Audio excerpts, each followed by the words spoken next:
In the dusty outskirts of Cedar Falls, Montana, a desperate man made a calculated decision that would change 2 lives forever.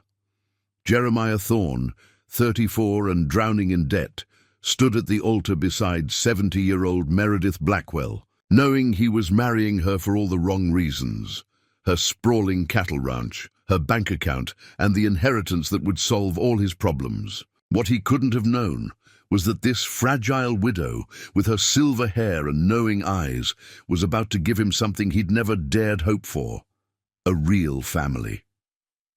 The autumn wind whipped across the endless Montana plains as Jeremiah Thorne gripped the steering wheel of his battered pickup truck, his knuckles white with desperation. The foreclosure notice crumpled in his passenger seat served as a constant reminder of how far he'd fallen. 6 months ago, he'd been running a successful construction business in Billings.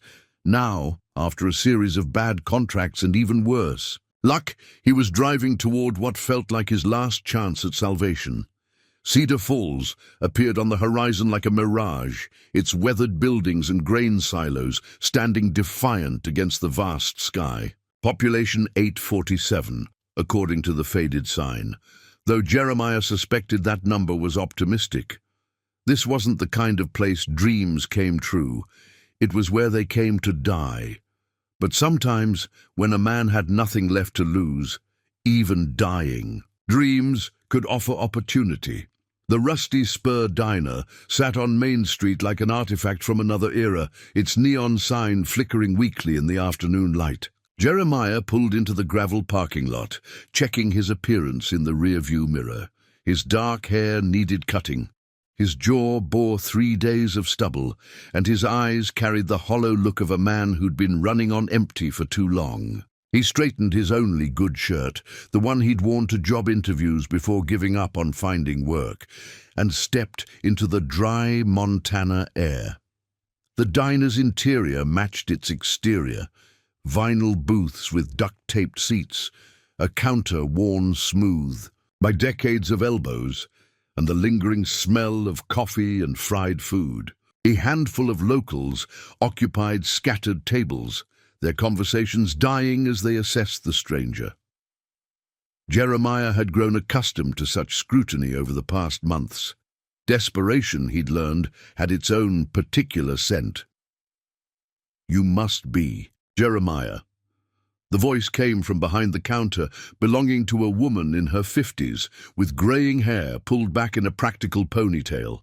Her name tag read, "Linda." "Meredith's been expecting you. She's in the back booth." Jeremiah nodded, his throat suddenly dry. For 3 weeks, he'd been corresponding with Meredith Blackwell through a companionship service, one of those discreet agencies that specialized in matching lonely hearts. Her letters had been eloquent, intelligent, hinting at a woman of substance and means. More importantly, they'd revealed she owned the largest cattle ranch in the county, a spread that had been in her family for generations.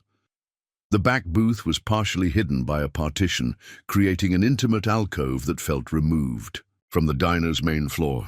As Jeremiah approached, a woman looked up from her coffee cup, and for a moment he forgot how to breathe. Meredith Blackwell was nothing like he'd expected. Her silver hair was styled in soft waves that framed a face that might have launched ships in her youth.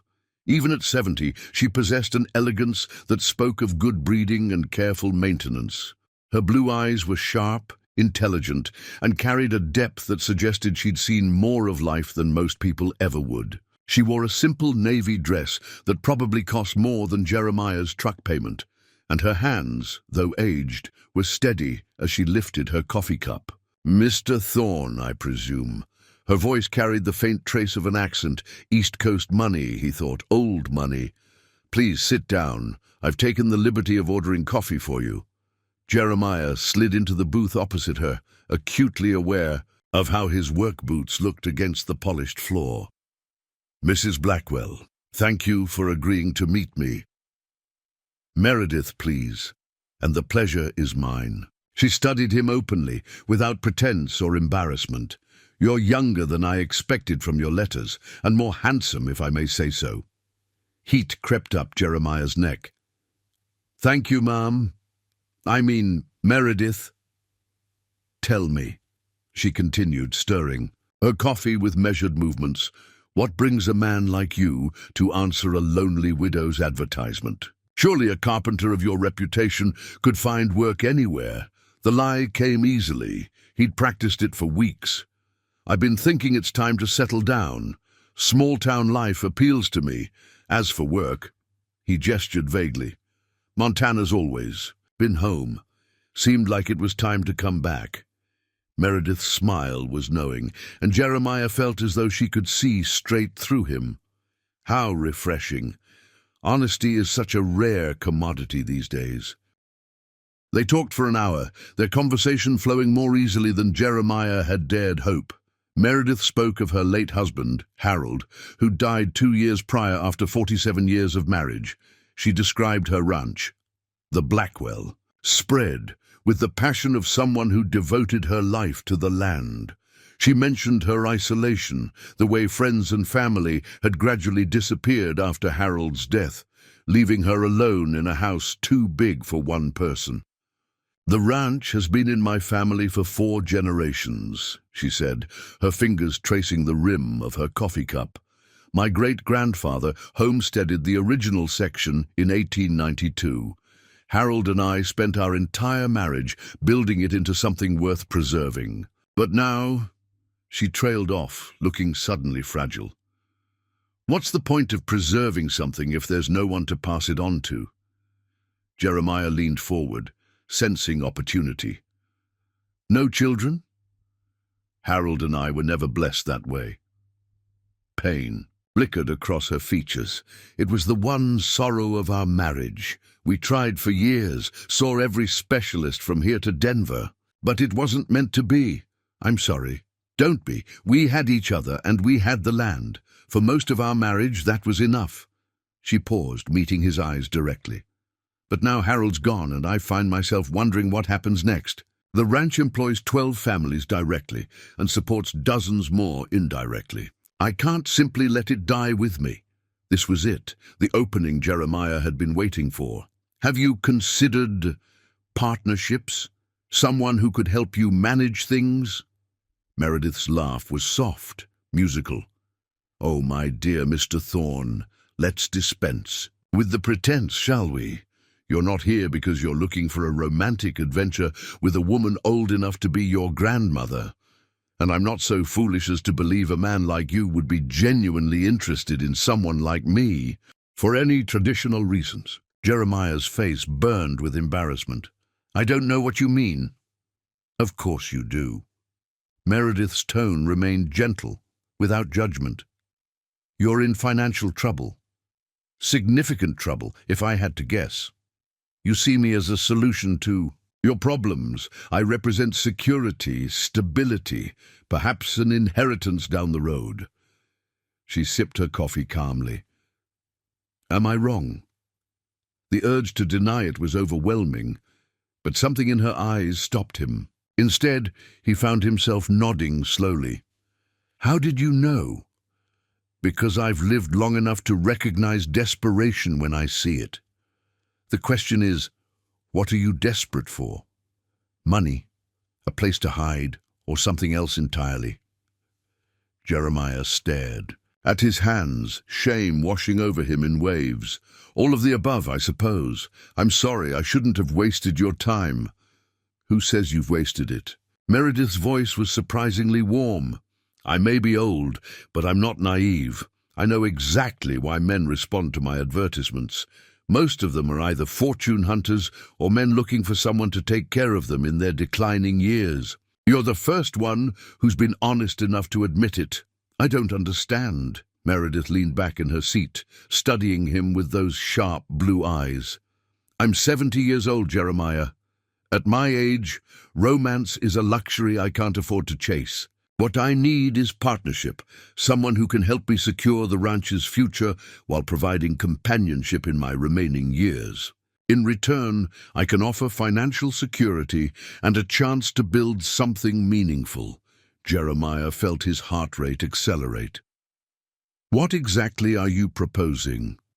Marriage. The word hung in the air between them like a challenge. A practical arrangement that benefits us both. You would get financial stability and a stake in one of Montana's most profitable ranches. I would get a partner to help ensure the Blackwell legacy survives beyond my lifetime. Marriage, Jeremiah repeated, hardly believing what he was hearing.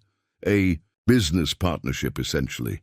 I'm under no illusions about love at my age, but I do believe in mutual respect and shared goals. The ranch needs someone young enough and strong enough to take it into the next generation. You need a new start. She paused, watching his face carefully. It could work if we're both honest about what we want. The offer was more than Jeremiah had dared hope for. A successful ranch, financial security, respect in the community, everything he'd lost and more. But something in Meredith's expression gave him pause. Beneath her practical words, he caught a glimpse of something deeper. Loneliness, perhaps, or hope. What would you expect from me? He asked carefully. Loyalty, honesty, a genuine commitment to preserving what Harold and I built together. Her voice softened slightly. And companionship. The ranch is a lonely place for one person. I'd want someone to share meals with, to talk to in the evenings, to help make decisions about the land and the cattle. And in return, you'd be a full partner in the ranch operations, joint ownership of the property, access to the accounts necessary to run the business. She paused meaningfully. And you'd inherit everything when I die. Jeremiah's mouth went dry. The Blackwell spread was worth millions. He'd researched it thoroughly before making contact. The offer was generous beyond his wildest imagination, almost too generous. Why me? He asked. Why not hire a foreman or find a local partner? Meredith's smile was sad. Because a hired hand leaves when he finds something better. A local partner would try to change everything Harold and I worked to create. But a husband, she trailed off, then met his eyes directly. A husband would have reasons to stay, to preserve rather than exploit. They sat in silence for several minutes, the weight of the proposal settling between them. Around them, the diner continued its afternoon rhythm. Coffee refills, quiet conversations, the occasional clink of silverware against plates. But in their booth, time seemed suspended. I'd need time to think about it, Jeremiah said finally. Of course. But not too long. I'm not getting any younger, and the ranch can't run itself indefinitely. Meredith reached into her purse and withdrew a business card. Here's my number. When you're ready to discuss details, call me. Jeremiah took the card, their fingers brushing. Briefly, her skin was soft but cool like aged paper. What if it doesn't work out? What if we can't make it work? Then we'll have given it an honest try, which is more than most marriages can claim. Meredith's expression was serene, accepting, but I don't think that will be a problem. We're both practical people entering a practical arrangement. As long as we maintain honesty and respect, I see no reason why it shouldn't succeed, she gathered her purse and stood, moving with the careful grace of someone mindful of their limitations. I enjoyed our conversation, Jeremiah. I hope to hear from you soon. Wait. The word escaped before he could stop it. When would you want to? If I said yes, when would we? Soon. There's no point in lengthy engagements at our ages. Her smile was gentle but knowing. Besides, autumn is the best time for weddings in Montana. The weather's still reasonable, and the ranch work slows down enough to allow for celebrations. With that, she was gone, leaving Jeremiah alone with his coffee and the sound of his own thundering heartbeat. He stared at the business card for a long time, noting the elegant, script and expensive paper stock. Everything about Meredith Blackwell spoke of quality, of resources, of opportunities he'd never imagined possible. But as he sat in that worn diner booth, watching the afternoon light slant through dirty windows, Jeremiah found himself thinking, Not about the ranch or the money or the security. Instead, he remembered the moment when Meredith's mask had slipped slightly, revealing the loneliness underneath. In that instant, she'd looked not like a wealthy widow with a proposition, but like any person facing the prospect of spending their remaining years alone. Before we jump back in, tell us where you're from. If this story moves you, please subscribe. Tomorrow, I have a special story for you. Jeremiah called Meredith 3 days later, his hands shaking as he dialed the number on her business card. He'd spent those 3 days walking the streets of Cedar Falls, sleeping in his truck, and surviving on gas station coffee and stale donuts. His last $27 wouldn't even cover a motel room, and the repo man had already left 2 voicemails about his truck. When Meredith answered on the second ring, her voice warm and unsurprised, Jeremiah realized she'd been waiting for his call all along. The wedding took place 2 weeks later in the small chapel on Main Street, with Linda from the diner and Docky Matthews serving as witnesses. Jeremiah wore his father's old suit, borrowed from a storage unit he could barely afford to keep, while Meredith appeared in an elegant cream-colored dress that probably cost more than his truck.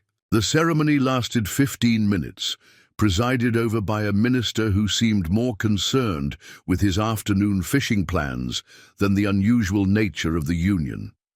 Do you, Jeremiah William Thorne, take Meredith Catherine Blackwell to be your lawfully wedded wife, to have and to hold, in sickness and in health, for richer or poorer, till death do you part?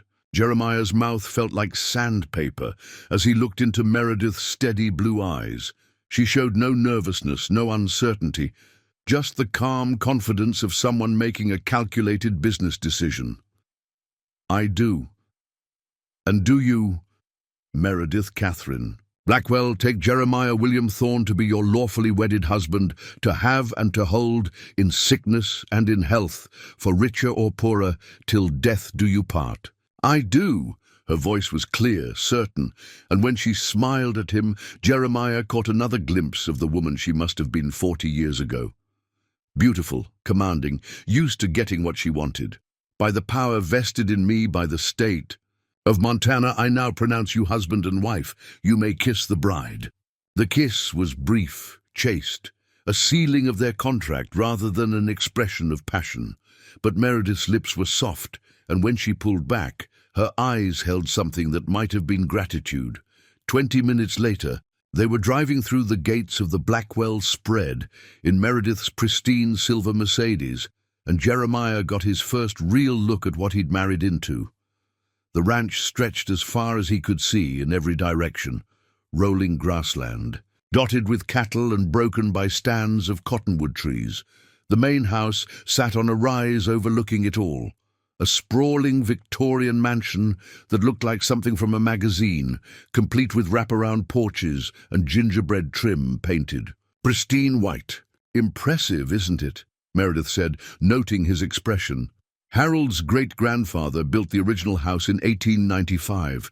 We've added on over the years, modernized the utilities, but tried to keep the character intact. Jeremiah could only nod. He'd grown up in a double-wide trailer that leaked when it rained. The Blackwell house was larger than most hotels he'd stayed in. The interior was even more overwhelming. Hardwood floors gleamed under crystal chandeliers, and every room seemed to contain furniture worth more than his annual income.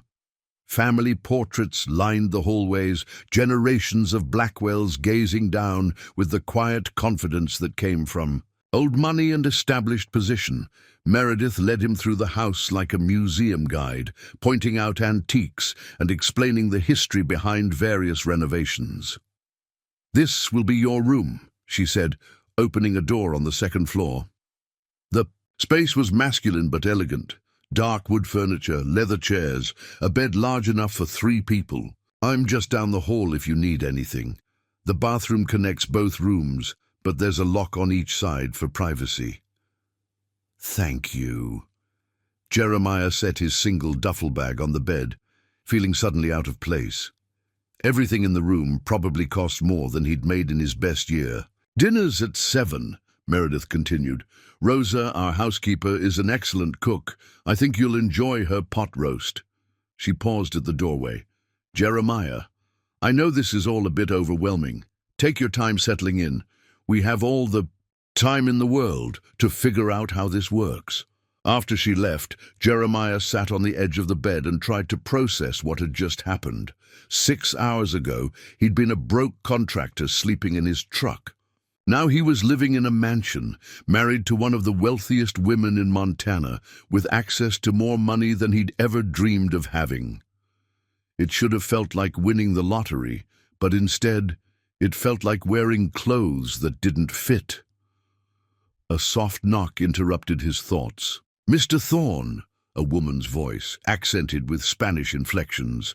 I'm Rosa Mendoza. Mrs. Blackwell asked me to see if you needed anything. Jeremiah opened the door to find a woman in her 50s, with kind eyes and graying hair pulled back in. A bun. She wore a simple apron over her dress and carried herself with the quiet confidence of someone comfortable in her role. Jeremiah woke before dawn to the sound of cattle lowing in the distance and the soft whisper of wind through the cottonwoods. For a moment, he lay disoriented in the unfamiliar luxury of Egyptian cotton sheets and down pillows, his mind struggling to reconcile his surroundings with reality. Then memory flooded back, the wedding, the mansion, Meredith's surprising vulnerability over dinner. He was married now, living in a house worth more than most people earned in a lifetime, and today he would begin learning what it meant to be a rancher. The smell of coffee and bacon drifted up from the kitchen as he dressed in his work clothes. Faded jeans and a flannel shirt that suddenly seemed shabby in these elegant surroundings. Downstairs, he found Meredith already seated at the breakfast table, dressed in practical boots and a canvas jacket that suggested she intended to spend the day outdoors. Her silver hair was pulled back in a simple ponytail, and without makeup, she looked both older and somehow more approachable. "Good morning," she said, looking up from her newspaper. "I hope you slept well. The bed in that room can take some getting used to. Harold always said it was too soft, but I had it made specially for the guest room." "It was perfect, thank you." Jeremiah accepted the coffee Rosa poured for him, noting how the housekeeper's eyes assessed him with maternal concern. "You're up early." "Ranch hours. We start at sunrise year-round, though the work changes with the seasons." Meredith folded her newspaper neatly. "I thought we'd begin with a tour of the immediate grounds, then meet with Tom Bridger. He's been looking forward to meeting you." After breakfast, they walked out into the crisp morning air. October in Montana carried the promise of winter, and Jeremiah's breath formed small clouds as they crossed the yard toward the main barn. The Blackwell spread looked even more impressive in daylight. Perfectly maintained buildings, sturdy fencing, and cattle scattered across pastures that seemed to stretch to the horizon. "We run about 2,000 head of Angus," Meredith explained as they walked. "Mostly cow-calf operations, though we keep some steers for beef sales. The ranch covers 18,000 acres. We own 12,000 outright and lease the rest." From the Bureau of Land Management. Jeremiah tried to process the numbers. 18,000 acres was larger than some towns. The scope of the operation was staggering, and he felt a familiar pang of inadequacy. What did he know about managing? Something this vast and complex? The barn was a cathedral of wood and steel, housing dozens of horses and smelling of hay and leather. Tom Bridger was waiting for them in the center aisle, a man in his 50s with weathered features and the kind of competent calm that came from decades of hard work. He looked Jeremiah up and down with the frank assessment of someone evaluating. "Livestock. Tom, this is my husband, Jeremiah Thorne." Meredith's introduction was matter-of-fact, betraying no uncertainty about the arrangement. "Jeremiah, Tom Bridger has been our foreman for 15 years. He knows this ranch better than anyone." Tom stepped forward and extended a calloused hand. His grip was firm, testing. "Welcome to the Blackwell spread, Mr. Thorne. Mrs. Blackwell. It tells me you might be interested in learning the business." "I am," Jeremiah replied, meeting Tom's gaze directly. "Though I should be honest, I don't know much about ranching. I'm a contractor by trade. Building experience is useful here. Lot of maintenance improvements always needed." Tom's expression remained neutral, but Jeremiah sensed he was being evaluated on more than his qualifications. "Question is whether you're willing to start at the bottom and work your way up. Ranching's not something you learn from books." "I'm willing to work," Jeremiah said quietly. "Whatever you think I should start with." Tom nodded slowly. "We'll see. Right now, we're getting ready for fall roundup, gathering the cattle from summer pasture, sorting them for winter feeding, pregnancy checking the cows. Hard work, but it'll give you a good overview of the operation."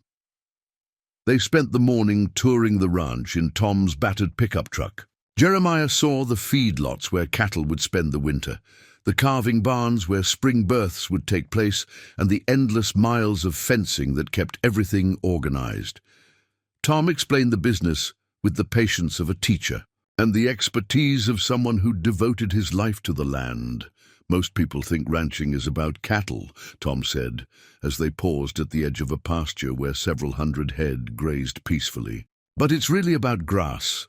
Cattle are just the tool we use to convert grass into profit. Everything else, breeding, feeding, marketing, it all comes back to managing the grass." "How do you manage grass?" Jeremiah asked. "Rotation mostly. Move the cattle around so they don't overgraze any one area. Time it with the seasons, the weather, the natural growth cycles." Tom pointed to a section of fence in the distance. "See that pasture over there? Been resting since July. Grass has had time to recover, build root systems. In a few weeks, we'll move a group over there for winter grazing." The complexity was overwhelming, but Jeremiah found himself genuinely interested despite his ignorance. There was something appealing about work that connected directly to the land, to natural cycles and seasonal rhythms. His construction background had taught him to appreciate craftsmanship and long-term planning, and ranching seemed to require both on a massive scale. "What did you think of Tom?" Meredith asked as they drove back to the house for lunch. "He knows his business, and he's not going to make it easy for me just because I'm married to the boss." Meredith smiled. "Tom doesn't make anything easy for anyone. That's why Harold trusted him completely. If you can earn Tom's respect, you'll have proven yourself to everyone on this ranch." The letter arrived on a Tuesday morning in November, delivered by a nervous postal worker who seemed reluctant to hand over the certified envelope. Jeremiah found Meredith at the kitchen table, her face pale as parchment, her hands trembling, as she held what appeared to be legal documents. The coffee in her cup had gone cold, and Rosa hovered nearby with the worried expression of someone who'd witnessed something terrible. "What is it?" Jeremiah asked, settling into the chair beside her. In the 6 weeks since their wedding, he'd learned to read Meredith's moods, and this wasn't simple concern. This was fear. "It's from Harold's nephew, Bradley." Her voice was steady, but Jeremiah caught the underlying tremor. "He's contesting Harold's will. Claims I used undue influence to manipulate a sick man into leaving me everything." Jeremiah felt his stomach drop. Can he do that? He's trying.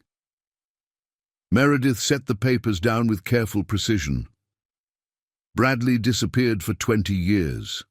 Never. And called never visited, even when Harold was dying.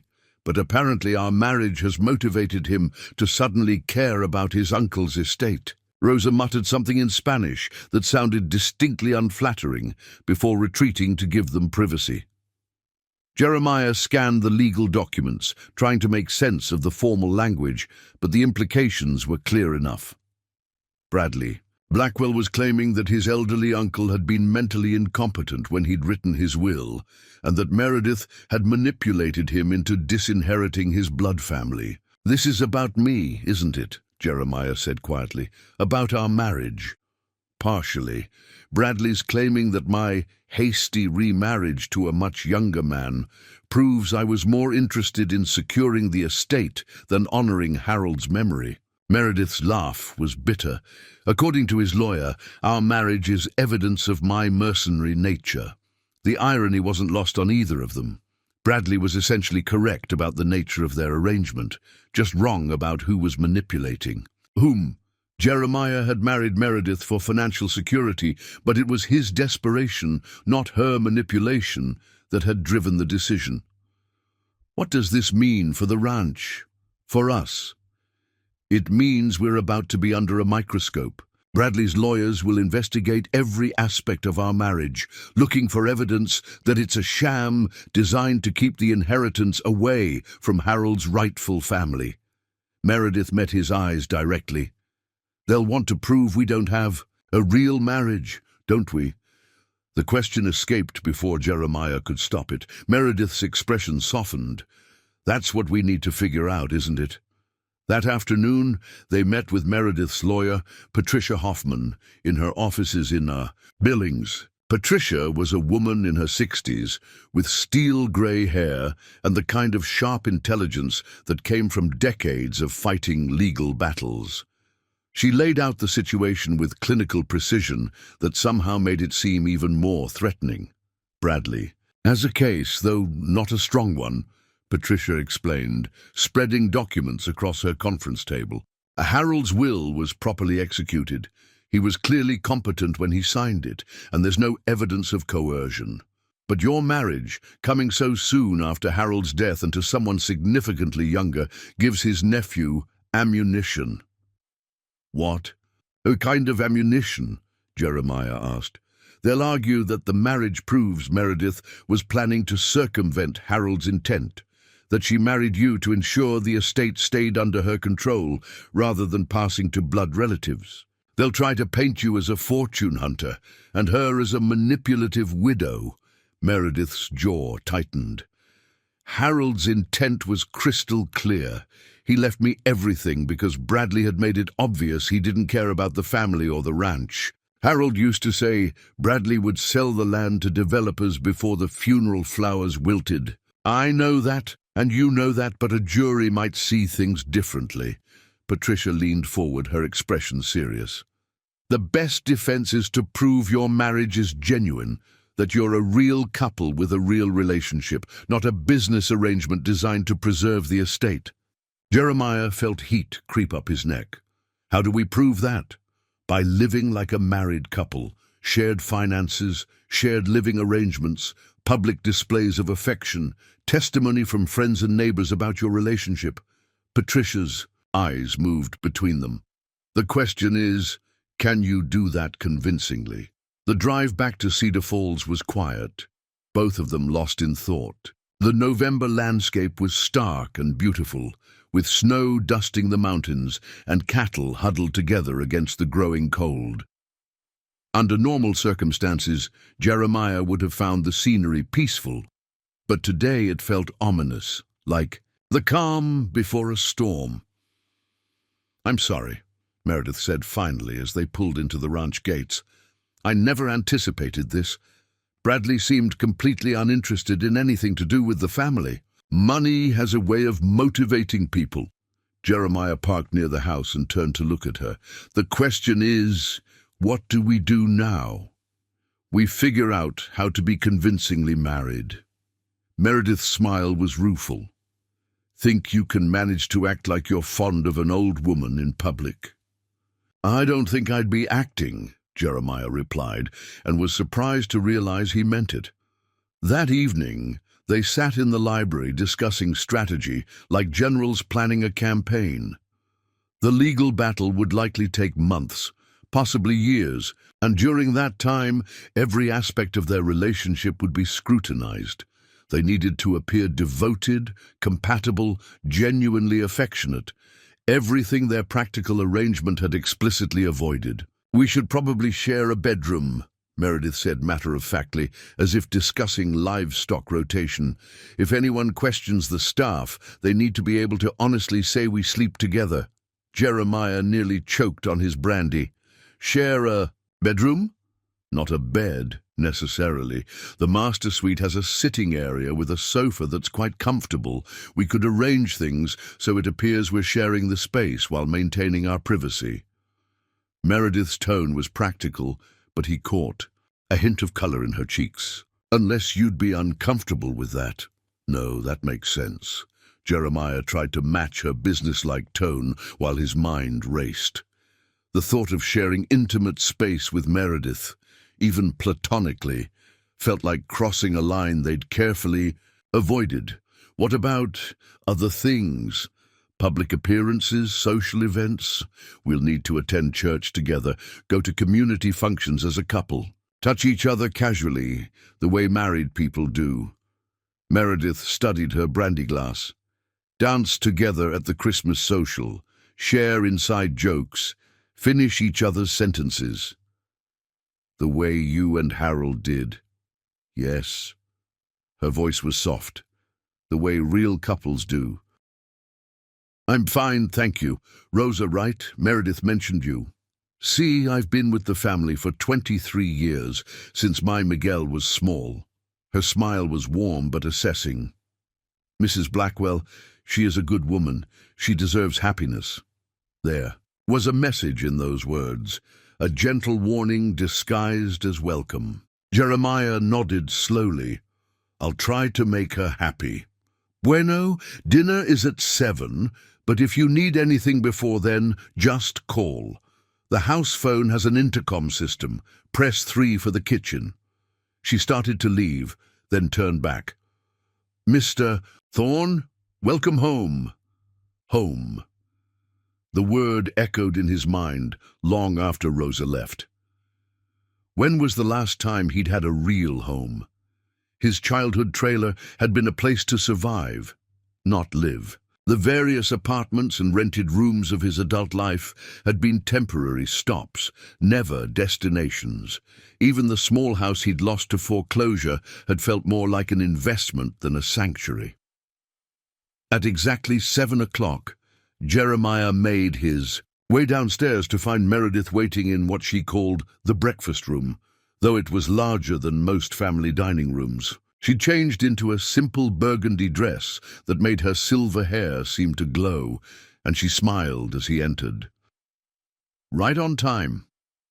"I appreciate punctuality." She gestured to the chair across from her. "I hope you don't mind eating in here rather than the formal dining room. It feels less institutional for everyday meals." Rosa appeared with plates of pot roast, mashed potatoes, and green beans that smelled like heaven to a man who'd been living on gas station food. They ate in comfortable silence for several minutes before Meredith spoke. "Tomorrow I'd like to show you around the ranch properly. Introduce you to Tom Bridger. He's our foreman. Good man, been with us for 15 years. He can explain how the operation works, what your role might be." "What do you want my role to be?" Jeremiah asked. Meredith considered the question carefully. "That depends on what you're comfortable with. You could simply be my husband in name, enjoy the benefits, without any real responsibility. Some men would prefer that arrangement. And you? What would you prefer?" "I'd prefer a real partner, someone who cares about the ranch's success, who wants to learn the business and eventually help run it." Her blue eyes met his directly.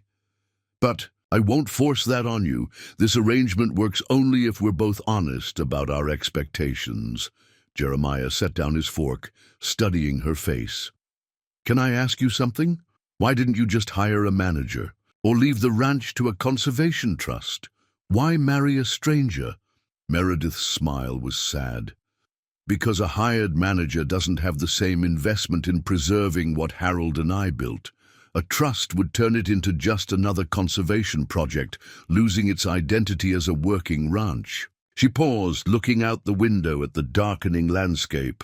"And because I've been alone for 2 years, Jeremiah. Do you know what it's like to eat dinner by yourself every night in a house this big? To wake up in the middle of the night and Remember that no one would notice if you didn't wake up at all. The raw honesty in her voice hit him like a physical blow. He'd been so focused on what he was getting from this arrangement that he'd barely considered what she was getting, or what she was giving up. "I'm sorry," he said quietly. "I can't imagine how difficult that must be." "Don't be sorry.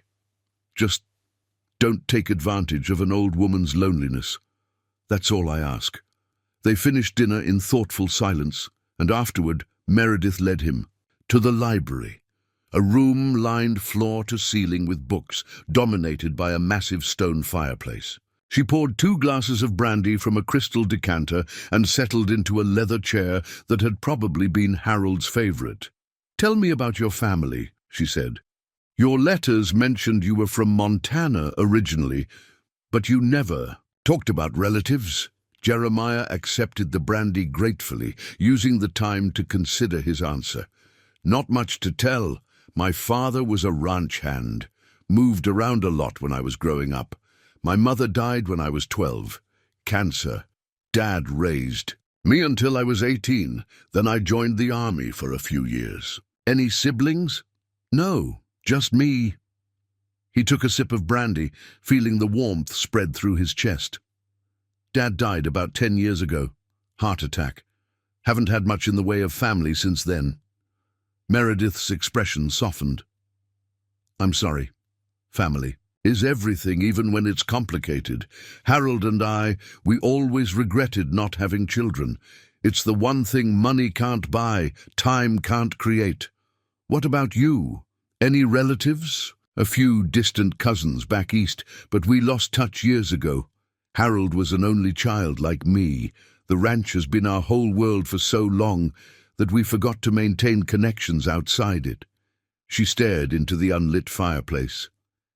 "Another reason why your companionship means so much to me." They talked until nearly midnight, about books, about travel, about dreams deferred and paths not taken. Meredith was remarkably well read, and her stories of life on the ranch painted a picture of a woman who'd found contentment in simplicity despite her wealth. Jeremiah found himself relaxing for the first time in months. The brandy and warm conversation, creating a bubble of comfort he hadn't experienced since childhood. "I should let you get some rest," Meredith said finally, rising from her chair. "Tomorrow will be a long day if you're really interested in learning about the ranch." "I am interested." The words surprised him with their sincerity. "More than I expected to be. Good. That makes me happy." She paused at the doorway, looking suddenly vulnerable. "Jeremiah, thank you for giving an old woman a chance at companionship. Whatever else happens, I'm grateful for that." "Thank you for giving a desperate man a second chance. I won't forget that." After she left, Jeremiah sat alone in the library, nursing the last of his brandy and trying to process the events of the day. He'd entered this marriage as a purely financial transaction, but somewhere between the ceremony and this moment, something had begun to shift. Meredith wasn't just a wealthy widow, she was a person with her own hopes and fears and quiet dignity. When he finally made his way upstairs, he found his belongings had been unpacked and put away by invisible hands. His few clothes hung in a closet large enough to hold 50 outfits, looking lost and shabby among the empty space.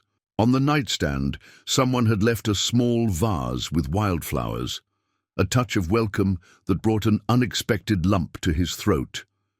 As he lay in the most comfortable bed he'd ever experienced, Jeremiah stared at the ceiling and wondered what he'd gotten himself into. He'd married Meredith for her money, but somewhere in the space of a single evening, he'd begun to care about her happiness as well. It was a complication he hadn't anticipated, and one that would make everything more difficult. But as sleep finally claimed him, surrounded by luxury he'd never imagined and the promise of security he desperately needed, Jeremiah found himself thinking not about the ranch or the inheritance, but about the loneliness in Meredith's eyes when she'd talked about eating dinner alone. Perhaps, he thought drowsily, this arrangement might benefit them both in ways neither of them had expected. Dr. Harrison's eyebrows rose slightly. And what does she get in return? Companionship, someone who appreciates what she and Harold created together and wants to help preserve it. Jeremiah's voice grew stronger with conviction. Someone who makes her laugh at dinner and listens to her stories about the ranch's history. Dr. Harrison seemed to consider this, then turned to Meredith. And you? What attracted you to this young man? Meredith's smile was radiant. His honesty, his willingness to work hard for something he believes in, and the way he makes me feel like I have a future worth planning for instead of just a past. Worth remembering. The doctor nodded slowly, his stern expression softening slightly. Well then, I suppose that's as good a foundation as any marriage has had. He extended his hand to Jeremiah. Welcome to the family, son. Take care of our girl. I will, Jeremiah promised, and meant every word. The rest of the evening passed in a blur of conversations, dances, and shared glances that felt increasingly natural. They moved together like a team, supporting each other through social challenges and deflecting intrusive questions with practiced ease. By the time they said their goodbyes and headed home, Jeremiah felt like they'd passed some crucial test. That went well, Meredith said, as they drove through the snowy countryside toward the ranch. Better than I'd hoped. Dr. Harrison's approval seemed important to you. Doc delivered me, presided over my wedding to Harold, and held my hand when Harold died. His opinion carries weight in this town. Meredith glanced at him in the dashboard light. If he accepts you, everyone else will follow. And if he hadn't, then we would have had a much harder battle ahead of us. Her tone was matter of fact, but Jeremiah caught the relief underneath. At the ranch, they went through their nighttime routine with the casual efficiency of a couple who'd been sharing space for years rather than weeks. Jeremiah changed in the bathroom while Meredith used the bedroom. Then they switched, each giving the other privacy while maintaining the appearance of comfortable intimacy. When he emerged from the bathroom in pajamas and a robe, he found Meredith, sitting at her vanity, removing her jewelry with careful movements. She'd changed into a silk nightgown and robe that managed to be both elegant and modest, and her silver hair fell loose around her shoulders in soft waves. "Thank you," she said, meeting his eyes in the vanity mirror. "For tonight, for everything, you were perfect. So were you." Jeremiah settled onto the sofa that had become his makeshift bed, pulling a blanket around his shoulders. "The way you talked about me, about us, it felt real." "Did it?" Meredith turned on her vanity stool to face him directly. "Or did it feel like what you wanted it to be?" The question hung in the air between them, heavy with implications. Jeremiah stared at her, noting how the lamplight softened her features and made her seem both younger and more vulnerable than usual. "I don't know the difference anymore," he admitted quietly. "Neither do I." Meredith's smile was sad and hopeful at the same time. "And I'm not sure if that's the best thing that could happen to us or the worst." They said goodnight with the careful politeness of people navigating uncharted territory. But as Jeremiah lay on the sofa listening to Meredith's quiet movements around the bedroom, he found himself wondering what would happen when the legal battle was over, when they no longer needed to perform their marriage for public consumption. Would they return to their original arrangement, or had something fundamental shifted between them? The answer came to him as he drifted off to sleep, with the scent of Meredith's perfume still lingering in the air, and the memory of her trust still warm in his chest. It didn't matter what their marriage had been intended to be. What mattered was what it was becoming, one shared moment at a time. 3 days before Christmas, the second blow landed with devastating precision. Jeremiah was helping Tom with equipment. Maintenance in the barn when Miguel burst in, his face flushed with cold and alarm. "Boss, you need to come to the house now. There's been an accident." They ran across the yard, boots slipping on packed snow, hearts pounding with the terrible certainty that something had gone wrong. Rosa met them at the kitchen door, tears streaming down her face, and pointed toward the stairs. Mrs. Blackwell, she fell. Dr. Harrison is with her now, but Rosa's English failed her, dissolving into rapid Spanish that needed no translation. Jeremiah took the stairs 3 at a time, Tom close behind. In the master bedroom, they found Dr. Harrison kneeling beside Meredith, who lay unconscious on the floor near her vanity. Her face was pale as porcelain, and a trickle of blood stained the carpet near her head. "What happened?" Jeremiah demanded, dropping to his knees beside her. "Looks like she fainted, hit her head on the vanity corner when she fell." Dr. Harrison's hands moved expertly, checking pulse and pupils. "Rosa found her about 10 minutes ago. Is she going to be okay?" Dr. Harrison's expression was grave. "Too early to tell. Head injuries are unpredictable, especially in someone her age. We need to get her to the hospital in Billings immediately." As they waited for the ambulance, Jeremiah held Meredith's limp hand and felt his world tilting on its axis. Somewhere between their first dinner and last night's dance, this remarkable woman had become more than his benefactor or even his friend. She'd become family, the first real family he'd known since his father's death. And now, just as he'd begun to understand what that meant, he might be losing her forever. The hospital waiting room smelled of disinfectant and fear. Jeremiah sat hunched forward in an uncomfortable plastic chair, his hands clasped so tightly his knuckles had gone white.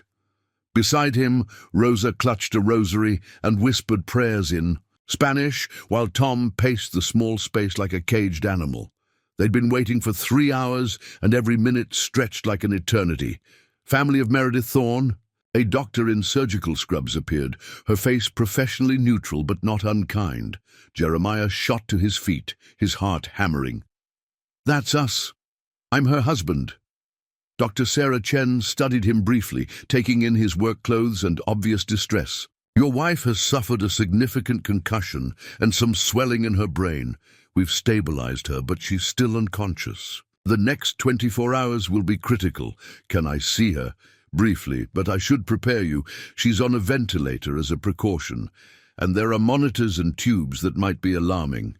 She looks worse than her condition actually is." The ICU was a maze of beeping machines and fluorescent lights that never dimmed. Meredith lay in the center bed, looking impossibly small and fragile against the white hospital linens. Her silver hair was partially shaved where they'd treated the head wound, and a breathing tube obscured her face. But her chest rose and fell steadily, and her hand felt warm when Jeremiah carefully took it in his. "Hey," he whispered, feeling foolish but needing to speak. "The doctor says you're going to be fine. You just need to rest and get better." He squeezed her fingers gently. "The ranch is running smoothly. Tom's handling everything. Rosa's worried sick about you, and Miguel keeps asking when you're coming home. No response, except the steady beep of monitors. Meredith, He stopped, swallowing hard. "I need you to wake up. Not because of the lawsuit or the ranch or any of that. I need you to wake up because somewhere along the way you became my family. And I can't lose you. Not when I'm just figuring out what that means." A nurse appeared at his shoulder. "I'm sorry, but visiting hours are almost over. You can come back tomorrow morning." Jeremiah nodded, pressing a gentle kiss to Meredith's forehead before reluctantly letting go of her hand. "I'll be back first thing tomorrow, and every day until you come home." The drive back to Cedar Falls was a blur of snow and darkness. Tom had offered to drive, but Jeremiah needed something to focus on, besides the image of Meredith lying so still in that hospital bed. Rosa sat in the passenger seat, dabbing at her eyes with a tissue. "She's strong," Rosa said quietly as they pulled into the ranch gates. "Mrs. Blackwell, she's survived worse than this. She'll come back to us." "What if she doesn't?" The words escaped before Jeremiah could stop them. What if this is it? Then you'll honor her memory by protecting what she loved most. Not this place, these people. Rosa's voice was firm despite her tears. That's what family does.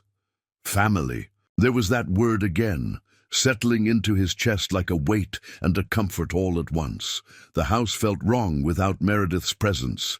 Too quiet, too empty, despite Rosa and Miguel staying late to help with anything that needed attention. Jeremiah wandered through the rooms like a ghost, noting details he'd never paid attention to before. Fresh flowers in every room, carefully arranged books and magazines, the subtle touches that made a house feel like a home. In their shared bedroom, her perfume still lingered on the air. Her jewelry lay scattered on the vanity where she'd left it that morning, and her book sat open on the nightstand, with reading glasses marking her place. Evidence of a life interrupted, a routine broken.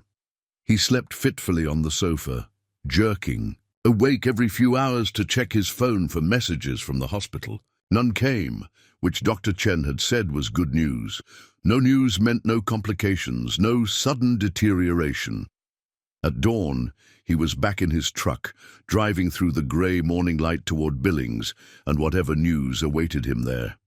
She's had a good night, Dr. Chen reported when he found her making rounds. No seizures, blood pressure stable, brain swelling is beginning to decrease. We're cautiously optimistic. When will she wake up?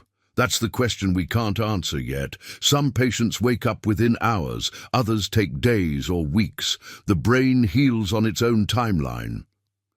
Dr. Chen's expression was kind but honest. What I can tell you is that her vital signs are strong, and she's responding to stimuli. When we test her reflexes, check her pupils, she reacts appropriately. That's very encouraging. Jeremiah spent the morning sitting beside Meredith's bed, reading aloud from the book she'd been enjoying, a mystery novel about a female detective in Victorian London. It felt strange at first, but gradually became comforting, like maintaining a conversation even though only one person was speaking.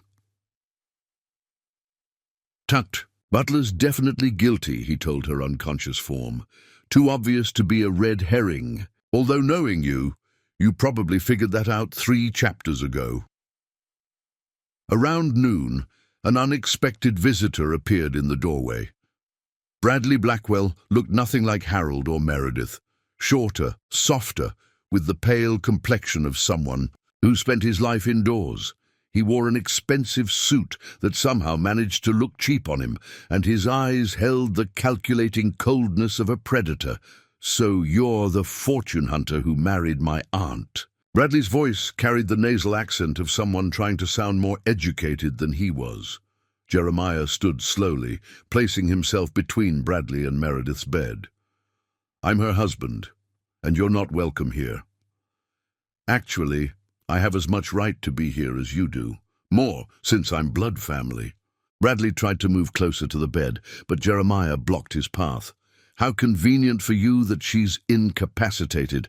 Makes it easier to make decisions about her care. The only decision I'm making is whether to call security or throw you. Note myself. Bradley's laugh was unpleasant. Protective, aren't we? Tell me, how long do you plan to keep this charade going? Even if she recovers, she's 70 years old. How many good years does she really have left? The words hit Jeremiah like physical blows, not because they contained threats, but because they voiced his own fears. Meredith was 70. Even if she recovered completely, their time together was limited by the simple mathematics of mortality. Get out, Jeremiah said quietly. Now, I'll go. But this isn't over. My lawyers are still reviewing the case, and when dear Aunt Meredith wakes up, if she wakes up, she'll find that her hasty marriage has cost her everything she thought she was protecting. After Bradley left, Jeremiah sank back into his chair, shaking with rage and something deeper. Fear, maybe, or the terrible realization that Bradley was right about one thing. Even in the best-case scenario, Meredith wouldn't be in his life forever. "You need to wake up," he told her, still form. "Not just because I need you, but because that jackass, nephew of Harold's, needs to see that you're stronger than he thinks, that we're stronger than he thinks." Lunch was a quiet affair, both of them tired from the morning's tour. Afterward, Meredith retreated to her office to handle paperwork, while Jeremiah found himself wandering the house like a tourist in a museum. Every room held treasures: antique furniture, oil paintings, collections of books and artifacts that spoke of lives well lived and carefully curated. In what had clearly been Harold's study, he found walls lined with photographs documenting decades of ranch life. Harold and Meredith appeared in dozens of images, young and optimistic in the early photos, gradually aging but always together, always smiling. There were pictures of cattle drives, community gatherings, award ceremonies, and quiet moments that captured the intimacy of a successful marriage. One photograph in particular caught his attention. It showed Harold and Meredith standing in front of a massive Christmas tree in what was clearly the main parlor of the house.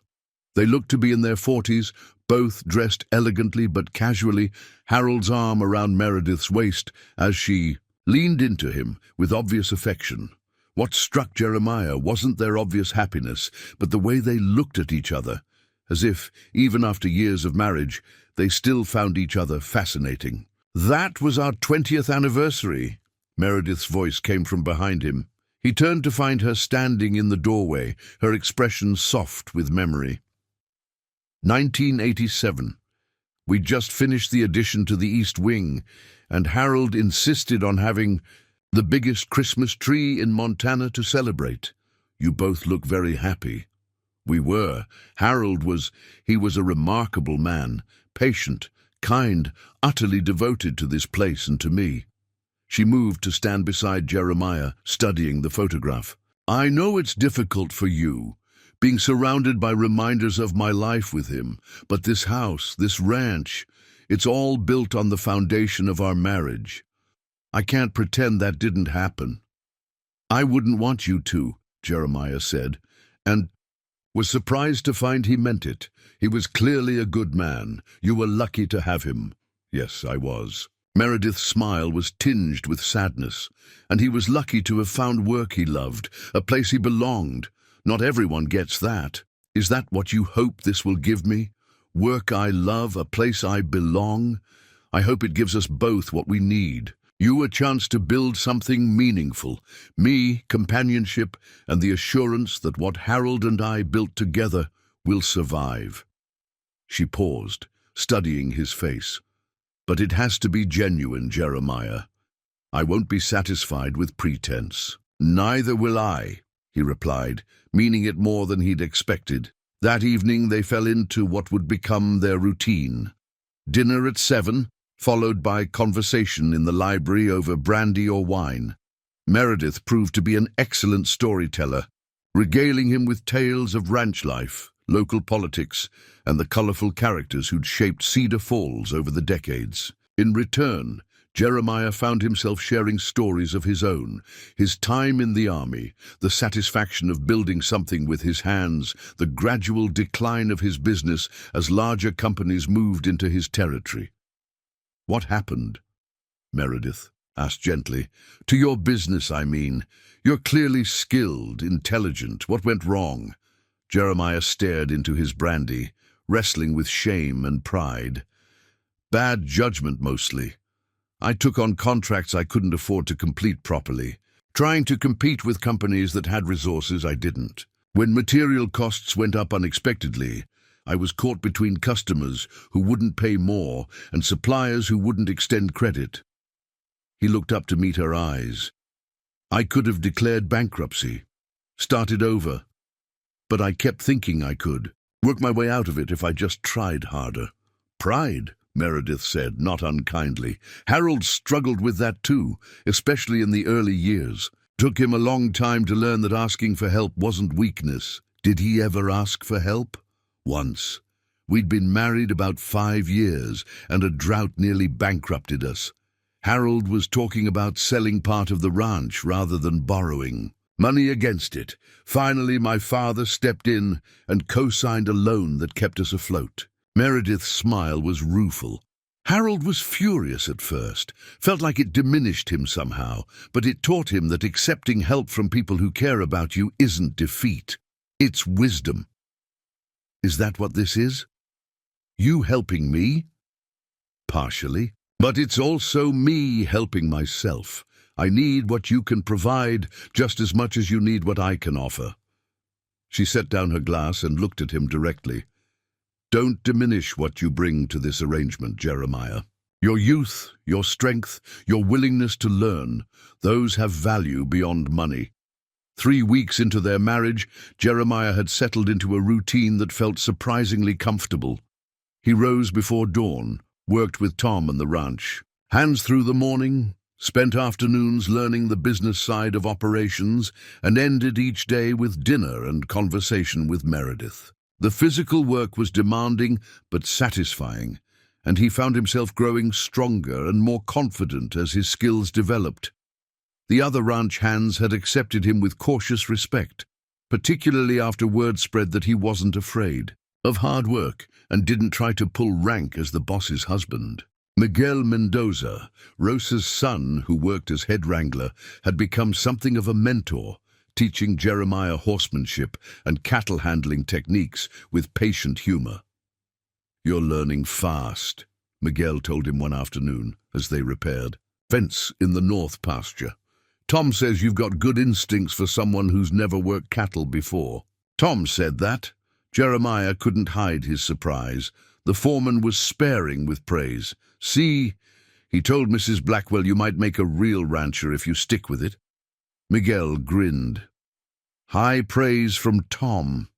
He didn't think much of Mr. Harold. When he first started courting Mrs. Blackwell, thought he was too soft for ranch life. Harold had to prove himself too. Claro, he was a city boy. Came out here from Denver to court the boss's daughter.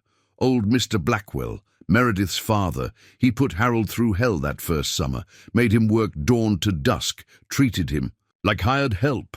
But Harold stuck it out, learned the business, earned respect. The parallel wasn't lost on Jeremiah. Like Harold, he was an outsider trying to prove himself worthy of Meredith and the legacy she represented. The difference was that Harold had been motivated by love, while Jeremiah's motivations were more complicated. That night, as had become their custom, he and Meredith sat in the library sharing the day's events.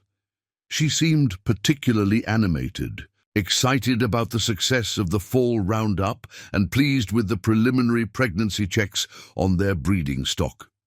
Tom says we should have an excellent calf crop next spring, she reported, her eyes bright with satisfaction. 93% conception rate, which is better than we've had in years. The new bulls we bought are proving their worth. Miguel mentioned you hired me partially because Tom recommended it. Jeremiah said carefully that he thought I was learning fast. Meredith's smile was knowing. Tom doesn't recommend people lightly. When he told me you had potential, it meant more than any resume could have. What if I don't live up to that potential? What if I can't become what you need me to be? The question had been haunting him for days. Despite his growing comfort with ranch life, he still felt like an imposter, someone playing at being something he wasn't. You're already becoming what I need you to be, Meredith said softly. A companion who makes the evenings less lonely. A partner who cares about the ranch's success. Someone who gives me hope that this place will survive beyond my lifetime. And what about what you hoped Harold's son might have been? Don't you wonder what he would have contributed to this place? Meredith was quiet for a long moment, staring into the fire crackling in the fireplace. When she spoke, her voice was thoughtful, tinged with old sadness.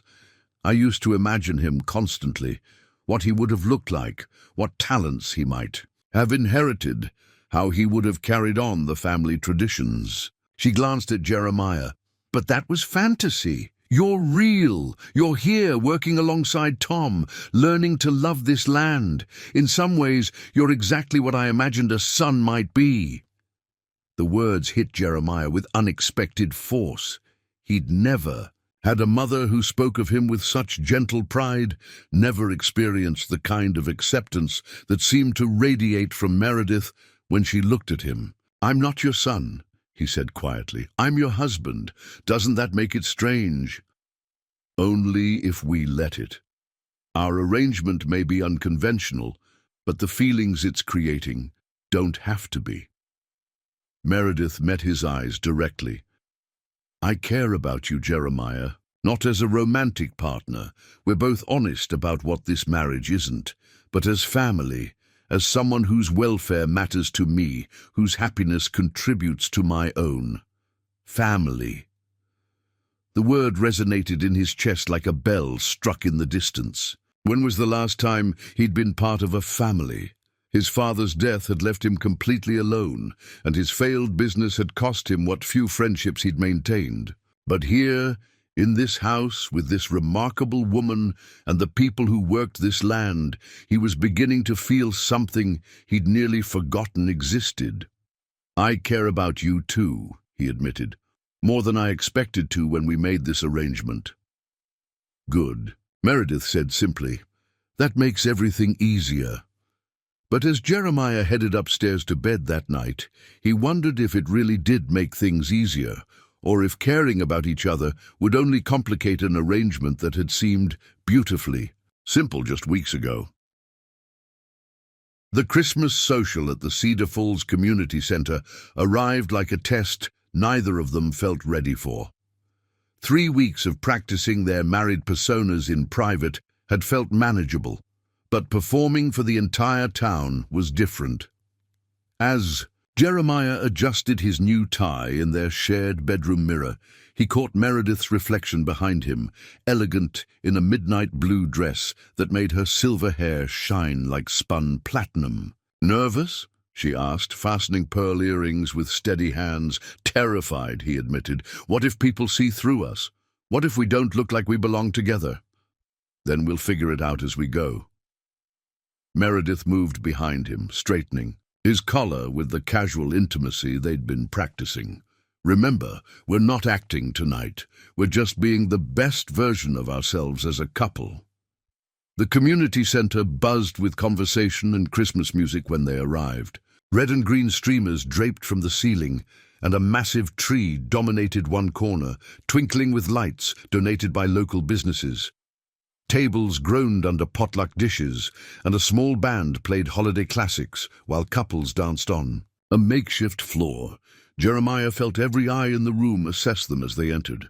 The news of Meredith's remarriage had spread through Cedar Falls like wildfire, and most of the town was seeing them together for the first time. He caught whispered conversations, subtle pointing, and more than a few disapproving glances from older women who probably thought Meredith was making a fool of herself. "Meredith," Linda from the diner approached with genuine warmth, pulling Meredith into a hug before turning to Jeremiah with curious eyes. "And this must be the famous husband. You're all she talks about when she comes in for coffee." "All good things, I hope," Jeremiah replied, accepting Linda's handshake while noting how Meredith moved naturally closer to his side. "Oh, honey, she lights up like a Christmas tree when your name comes up. It's wonderful to see her so happy." Again, Linda's smile was genuine, and Jeremiah felt some of his tension ease. At least one person in town seemed to approve of their arrangement. They worked the room methodically, accepting congratulations and answering carefully casual questions about their courtship and marriage. Meredith was masterful at deflecting intrusive inquiries while sharing just enough detail to seem authentic. She spoke of Jeremiah's kindness, his willingness to learn ranch work, and his devotion to preserving what she and Harold had built together. "He's exactly what Harold would have wanted for me," she told Mayor Garrett's wife, her hand resting possessively on Jeremiah's arm. "Someone who understands that the ranch isn't just property, it's a legacy." "And how are you adjusting to ranch life?" Mrs. Garrett asked Jeremiah with the pointed interest of someone collecting gossip for later distribution. "I'd love it more than I expected," Jeremiah replied honestly. "There's something satisfying about work that connects you directly to the land, and Meredith's been an excellent teacher." "Oh, I'm sure she has." Mrs. Garrett's tone carried implications that made Jeremiah's jaw tighten, but Meredith squeezed his hand in warning. "Harold always said the ranch would teach anyone willing to listen," Meredith said smoothly. "Jeremiah turned out to be an excellent student. When the band struck up, 'The Way You Look Tonight,' Meredith turned to him with raised eyebrows. "Dance with your wife." The dance floor was small and crowded, forcing them close together. Meredith fit naturally into his arms, her head reaching just to his shoulder, and she moved with the grace of someone who'd spent decades dancing with a beloved partner. For a few minutes, the scrutiny and pressure faded, leaving just the music and the surprising comfort of holding someone who trusted him completely. "You're a good dancer," she murmured against his ear. "Army training. They made us learn ballroom dancing for formal events." He guided her through a gentle turn, noting how other couples had given them space to be observed. "Everyone's watching us. Let them watch. We have nothing to hide." Meredith leaned back to meet his eyes. "Do we?" The question carried weight, beyond its simple words. Looking down at her face, flushed with the warmth of the room and bright with something that might have been happiness, Jeremiah found himself wondering the same thing. What exactly were they hiding? The fact that their marriage had begun as a business arrangement, or the fact that it was becoming something else entirely? "No," he said quietly. "Nothing to hide. This story took us a long time. If you like it, subscribe." Now, back to the story. The evening's real test came when Dr. Harrison, no relation despite the name, approached them during a break in the music. Jeremiah had heard about the old physician from Tom and Miguel, knew he was both respected and notorious for his blunt opinions about everything from politics to personal relationships. "Meredith, you look radiant," Dr. Harrison said, kissing her cheek with paternal affection. "Marriage clearly agrees with you. Again." "Thank you, Doc. I'd like you to meet my husband, Jeremiah Thorne." Meredith's introduction was warm but cautious, suggesting she knew what was coming. Dr. Harrison studied Jeremiah with the clinical assessment of someone accustomed to diagnosing problems. "So, you're the young man who swept our Meredith off her feet. Quick courtship, I hear." "When you know what you want, why wait?" Jeremiah replied, finding unexpected confidence in the partial truth. "Indeed. And what exactly did you want, son?" The question was direct enough to silence nearby conversations. Jeremiah felt the room's attention focus on them like a spotlight, and he knew his answer would be dissected and analyzed for weeks to come. "A chance to build something meaningful with someone I admire and respect," he said clearly. "A partnership with a woman who challenges me to be better than I thought I could be." That afternoon brought a small miracle. As Jeremiah was reading the next chapter of the mystery novel, Meredith's fingers twitched in his hand. Just a slight movement, barely perceptible, but unmistakably deliberate. "Meredith?" He leaned forward, studying her face intently. "Can you hear me?" Another twitch, this time more pronounced. Her eyelids fluttered slightly, and a soft sound escaped from around the breathing tube.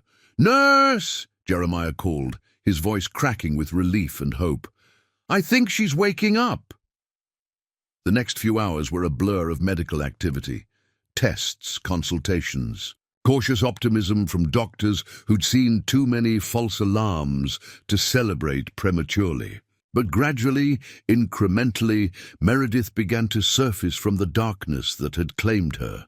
When they finally removed the breathing tube and she spoke her first word, his name, whispered through a throat raw from intubation, Jeremiah felt something fundamental shift inside his chest. Not just relief, but a fierce, protective love that had nothing to do with money or security, and everything to do with the remarkable woman who'd given him a second chance at life. "Hey there," he said softly, brushing a strand of silver hair away from her forehead. "Welcome back. How long?" Her voice was barely audible, but her eyes were clear and focused. 3 days, you scared us. The ranch? Fine. Tom's handling everything. Rosa's been cooking enough food to feed half the county, and everyone's been asking about you. He squeezed her hand gently. Bradley showed up. I sent him away. Meredith's expression hardened despite her weakness. He's not going to give up. Neither are we. Jeremiah met her eyes directly. Whatever happens with the lawsuit, whatever he tries to do, we'll face it together. As partners, as family. Family, she repeated, her smile weak but genuine. I like the sound of that. Dr. Chen appeared with a cautious smile. Well, Mrs. Thorne, you've given us all quite a scare. How are you feeling? Like I've been trampled by a bull.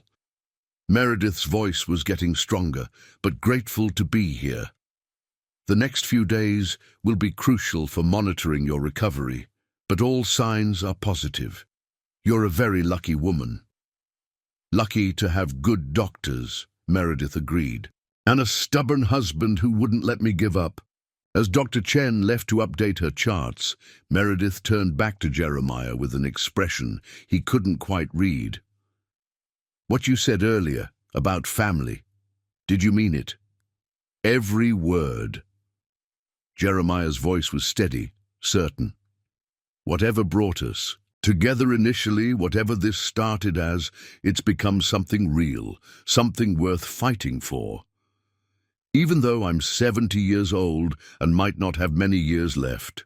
The echo of Bradley's cruel words made Jeremiah's jaw tighten, especially because of that.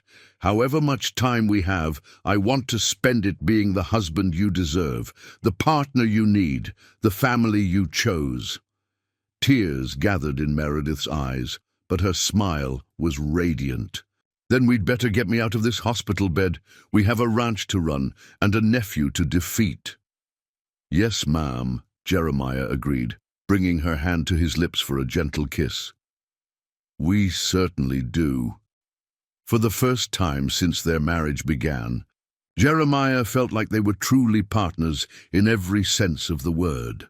The legal battle ahead would be difficult, but they would face it together. Not as two people with a business arrangement, but as family who'd chosen each other against all odds and conventional wisdom. Whatever happened next, they would meet it as they'd learned to meet everything else, side by side, with stubborn determination and the kind of love that had nothing to do with age or money and everything to do with two hearts that had found their home in each other. Dr. Elizabeth Morrison had the kind of penetrating gaze that made Jeremiah feel like a specimen under a microscope. Her office in Billings was sterile and intimidating, filled with certificates, psychological texts, and the subtle tools of someone trained to excavate human motivations. She was younger than he'd expected, maybe 45, with sharp features and prematurely grey hair that suggested she'd seen the worst of human nature and catalogued it all. Mr. Thorne, thank you for agreeing to this evaluation voluntarily. Her voice was professionally neutral, revealing nothing. I should explain that my job is to determine whether your marriage represents a genuine emotional bond or a calculated attempt to exploit a vulnerable elderly woman. My findings will be presented to the court as evidence in the guardianship proceedings. Jeremiah settled into the uncomfortable chair across from her desk, acutely aware that everything he said would be analyzed, dissected, and potentially used against him. I understand. Good. Let's begin with your background. Tell me about your childhood. For the next hour, Dr. Morrison led him through a methodical exploration of his past, his father's struggle as an itinerant ranch hand, his mother's death from cancer, his years in the army, the rise and fall of his construction business. She asked about relationships, financial pressures, psychological traumas, and coping mechanisms with the clinical precision of someone building a psychological profile. You mentioned your father raised you alone after your mother's death. How would you describe your relationship with him? Jeremiah shifted uncomfortably. Distant, I guess. He wasn't much for talking or expressing emotions. Taught me to work hard, keep my word, and not depend on anyone else for anything I could do myself. And how did that affect your ability to form intimate relationships as an adult? The question hit closer to home than he'd expected. I suppose it made me careful, slow to trust people, slower to let them depend on me. Yet you married a woman 36 years your senior within weeks of meeting her. That seems inconsistent with someone who's slow to trust. Dr. Morrison's pen scratched across her notepad, recording his every hesitation. Jeremiah felt sweat gathering at the base of his neck.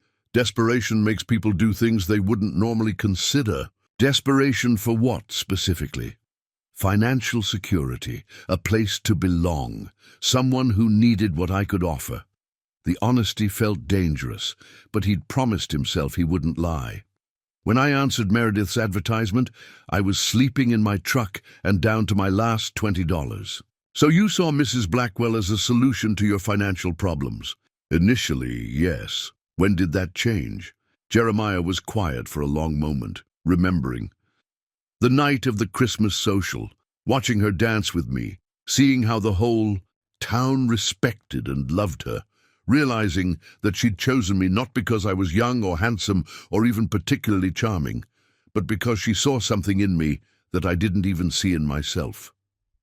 And what was that? Potential, the capacity to care about something bigger than my own problems. Jeremiah met Dr. Morrison's eyes directly. She saw someone who could learn to love the ranch, the people, the life she'd built. And she was right. Dr. Morrison made more notes, her expression unreadable. Tell me about your wife's accident. How did it affect your feelings toward her? The memory of finding Meredith unconscious brought a familiar tightness to his chest. It terrified me, not because it threatened the ranch or the inheritance, but because I realized I couldn't imagine my life without her in it. That's a significant emotional shift for someone who initially married for financial reasons. Yes, it is. How do I know you're not simply telling me what you think I want to hear?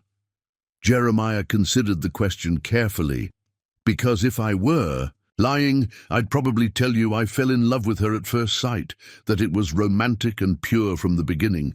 The truth is messier. I married her for selfish reasons, but learned to love her for better ones. Dr. Morrison's pen paused. Better ones. Because she's funny and wise and generous, because she listens to my stories about construction work like they're the most fascinating thing she's ever heard.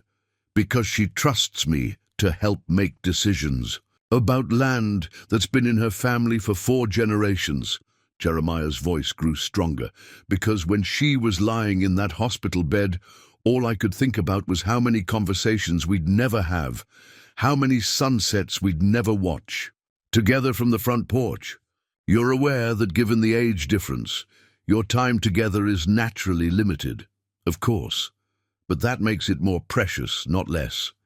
The evaluation continued for another 2 hours, covering psychological tests, scenario questions, and probing inquiries about his motivations and emotional stability.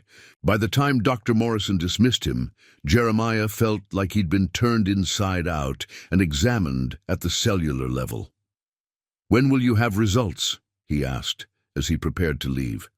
"I'll submit my report to the court within 10 days. Mr. Thorne," she looked up from her notes, "I've evaluated hundreds of cases involving elderly exploitation. Most of the perpetrators have one thing in common. They're excellent liars who've convinced themselves their own stories are true." Meredith's recovery was slower than either of them had hoped. 3 weeks after the accident, she was home but still weak, prone to headaches that could floor her without warning, and frustrated by her body's betrayal. Dr. Chen had warned them that head injuries in elderly patients could have lingering effects, but seeing Meredith struggle with tasks that had once been effortless was harder than Jeremiah had anticipated. "I can't even read for more than 20 minutes without the words swimming together," she complained one February morning, setting down her coffee cup with trembling hands. "How am I supposed to review ranch finances when I can't focus on a grocery list?" "You're supposed to rest and heal," Jeremiah replied gently, moving to massage her shoulders where tension had knotted the muscles. "Tom and I can handle the day-to-day operations. Patricia's managing the legal stuff. Your job is to get better. My job is to run this ranch." Meredith's voice carried an edge of desperation. "What if I don't get better? What if this is as good as it gets?" The question hung between them like a challenge. In the weeks since her accident, they'd grown closer than ever, sharing not just a bedroom, but genuine intimacy, the kind that came from one person caring for another through vulnerability. Jeremiah had helped her shower when she was too weak to stand alone, held her head when nausea overwhelmed her, and read aloud for hours when her vision blurred. They'd crossed lines their original arrangement had never contemplated, and neither of them seemed to know how to address it. "Then we adapt," Jeremiah said simply. "Whatever your limitations are, we work around them. Together." Meredith leaned into his touch, her eyes closed. "You didn't sign up for this. Taking care of an invalid wasn't part of our deal. Our deal changed a long time ago." Jeremiah's hands stilled on her shoulders. "You know that, right? This stopped being a business arrangement somewhere between that first dinner and the Christmas dance." "When?" Her voice was soft, curious. "When did it change for you?" Jeremiah considered the question carefully. "Maybe when I realized you were the first person in years who actually listened when I talked, or when you trusted me enough to share your bedroom even though it was just for show. Or maybe it was watching you with Rosa and Miguel and Tom, seeing how you'd built a family out of people who weren't blood, but who loved you anyway. And for me," Meredith said quietly, "it was watching you learn to gentle a spooked horse with Miguel. You had this patience, this natural understanding of what the animal needed. It reminded me of Harold, but it was completely you at the same time." They sat in comfortable silence, both acknowledging something they'd been dancing around. For months, whatever their marriage had started as, it had become something neither of them had expected, a genuine partnership built on respect, affection, and the kind of companionship that made even difficult days bearable. The peaceful moment was shattered by the sound of vehicles in the driveway. Through the window, they could see 3 black SUVs parking near the house, official-looking and ominous. Men in expensive suits climbed out, followed by Bradley Blackwell and a woman with a briefcase, who radiated legal authority. "They're early," Meredith said, struggling to stand. "The deposition wasn't supposed to be until next week." "Stay here," Jeremiah said firmly. "I'll handle this." "No." Meredith's voice was weak but determined. "We handle this together. That's what partners do." Rosa answered the door with obvious reluctance, leading the procession into the front parlor. Bradley looked around the room with calculating eyes, probably assessing the value of antiques and artwork for future liquidation. The woman with the briefcase, introduced as attorney Margaret Walsh, set up a recording device with business-like efficiency. "This is highly irregular," Patricia Hoffman protested as she hurried in behind them. "Depositions require proper notice." "Controlled environments? We're not here for depositions," Walsh interrupted smoothly. "We're here to serve papers. Mrs. Thorne's recent hospitalization raises questions about her mental capacity to make informed decisions about her estate." Jeremiah felt ice form in his stomach. What kind of papers? Bradley's smile was predatory. "Guardianship papers. Given Aunt Meredith's obvious decline and her husband's clear financial motivations, we're petitioning the court to place her under medical and financial guardianship." For her own protection, of course. That's ridiculous, Meredith said, her voice gaining strength from anger. I'm perfectly capable of making my own decisions. Are you? Walsh consulted her briefcase. According to your medical records, you've suffered significant cognitive impairment, memory issues, difficulty concentrating, problems with coordination. Classic signs of diminished capacity in elderly patients. How did you get my medical records? Meredith demanded. Through proper legal channels, as part of our investigation into potential elder abuse. Walsh's tone was clinically neutral. Mr. Thorne, we'd like to ask you a few questions about your wife's condition and your role in her medical care. He doesn't have to answer anything, Patricia said sharply. This is harassment, pure and simple. This is family members expressing legitimate concern about an elderly relative's welfare, Walsh corrected. Mr. Blackwell has every right to ensure his aunt isn't being exploited by someone with obvious financial motives. Jeremiah felt fury building in his chest, the kind of cold rage that had gotten him in trouble in his younger days. But Meredith's hand found his, squeezing gently and warning, and he forced himself to remain calm. My wife's medical care is between her doctors, and myself, he said evenly. And her welfare is protected by people who actually care about her, not relatives who disappeared for 20 years and only surfaced when money was involved. Bradley's face darkened. You have no idea what you're talking about. My relationship with my aunt is none of your business. Your lack of a relationship with her is exactly my business, Jeremiah shot back. Where were you when Harold was dying? Where were you when she was alone and grieving? You want to talk about exploitation? You're trying to steal from a woman who's never done anything but love the people around her. Enough, Walsh interrupted. Mr. Thorne, are you willing to submit to psychological evaluation regarding your motivations for this marriage? What kind of evaluation?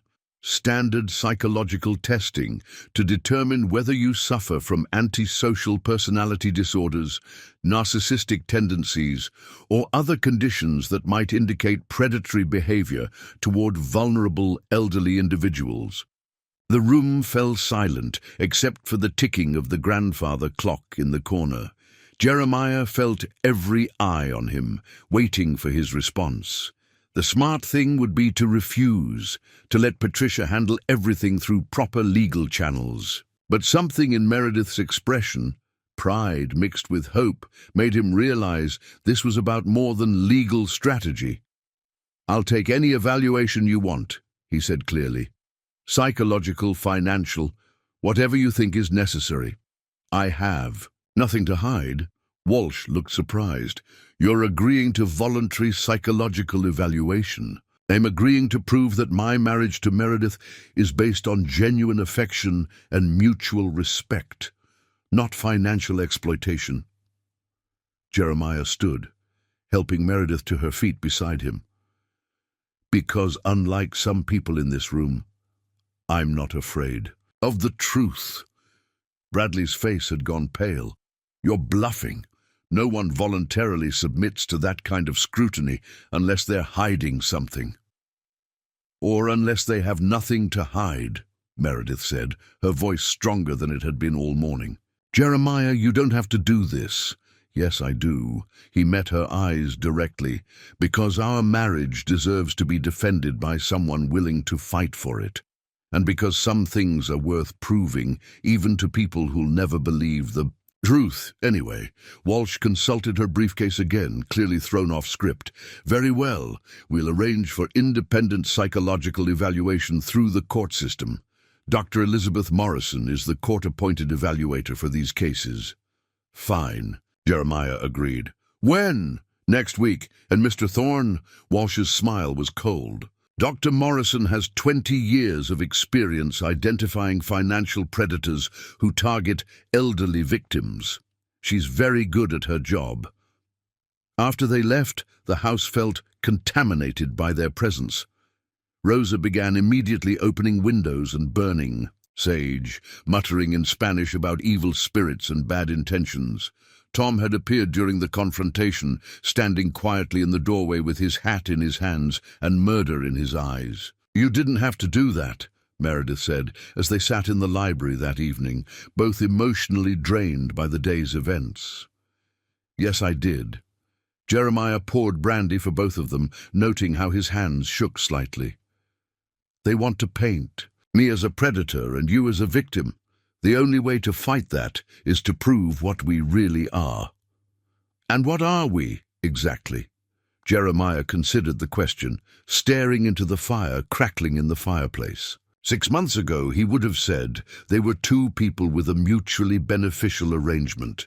3 months ago, he might have called them friends, learning to trust each other. But now, after caring for her through her recovery, after seeing her vulnerability and strength in equal measure, after choosing to fight for their relationship instead of walking away, "We're family," he said simply. "Not the kind that shares blood, but the kind that chooses to stay, the kind that fights for each other, even when it's difficult or dangerous or doesn't make sense to anyone else." Meredith's smile was radiant despite her exhaustion. "Family," she repeated as if testing the word. "I like that definition. Even if the psychological evaluation goes badly, even if they find some way to challenge our marriage." "Especially then," Meredith reached for his hand, her grip surprisingly strong, "because real family doesn't abandon each other when things get complicated. Real family figures out how to survive together, whatever comes." As they headed upstairs to their shared bedroom, no longer just for show, but because neither of them wanted to sleep alone anymore, Jeremiah felt a calm certainty settle over him. Let Bradley and his lawyers bring their worst accusations. Let Dr. Morrison probe his motivations and question his sincerity. The truth was simple enough. He'd married Meredith for money and security, but he'd stay married to her for love and loyalty and the kind of belonging he'd never experienced before. Whatever the psychological evaluation revealed, whatever challenges lay ahead, they would face them as they'd learned to face everything else, together with stubborn determination and the unshakable conviction that some bonds were stronger than blood, more lasting than money, and more precious than anything the world could take away. The battle for their marriage was just beginning, but Jeremiah no longer feared the outcome. He'd found something worth fighting for, and more importantly, someone worth fighting beside. In the end, that might be the only truth that mattered. "Ready?" Jeremiah asked, straightening Meredith's coat collar with gentle hands. "Ready," she replied, her voice steady despite the magnitude of what they faced. Inside, the courtroom was packed with familiar faces. Tom sat in the front row, his best hat in his lap and determination written across his weathered features. Rosa was there with Miguel and several other ranch hands, all dressed in their Sunday clothes and radiating protective loyalty. Dr. Harrison occupied a seat near the back, his medical bag at his feet, as if prepared to defend his patient's competency with clinical evidence. But it was the surprise witness who changed everything. "Your Honor," Patricia Hoffman announced as she rose to address the court, "I'd like to call Dr. Elizabeth Morrison to testify on behalf of Mrs. Thorne's mental competency." Bradley's legal team looked stunned. Dr. Morrison, the same psychologist who'd evaluated Jeremiah, walked to the witness stand with professional composure.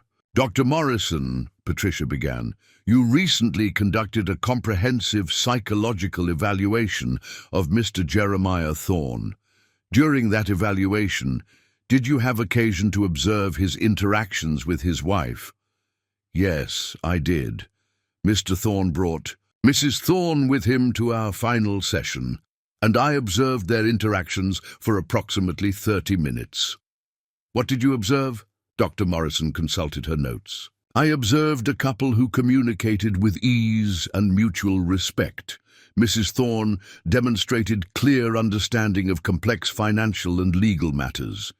She asked intelligent questions, made thoughtful observations, and showed no signs of confusion, disorientation, or cognitive impairment. In your professional opinion, does Mrs. Thorne suffer from diminished mental capacity? Absolutely not. She demonstrated cognitive function consistent with an intelligent, well-educated individual in excellent mental health. Bradley's lead attorney rose for cross-examination. Dr. Morrison, isn't it true that Mrs. Thorne recently suffered a significant head injury? Yes, she did. But head injuries don't automatically result in permanent cognitive damage. Mrs. Thorne has clearly recovered her full mental faculties. How can you be certain after observing her for only 30 minutes? Dr. Morrison's smile was cool and professional. Because in 30 minutes, Mrs. Thorne demonstrated better judgment and clearer thinking than many people half her age display in much longer evaluations. Her decision to marry Mr. Thorne, rather than indicating diminished capacity, suggests excellent judgment in choosing a partner who complements her strengths and shares her values. The testimony continued for 2 hours, with witness after witness speaking to Meredith's mental acuity, her business judgment, and her obvious happiness in her marriage. Tom testified about her hands-on involvement in ranch decisions. Dr. Harrison spoke to her excellent recovery from the head injury. Even Mayor Garrett's wife, who'd seemed skeptical at the Christmas social, testified that Meredith was as sharp as ever, maybe sharper because she's so happy.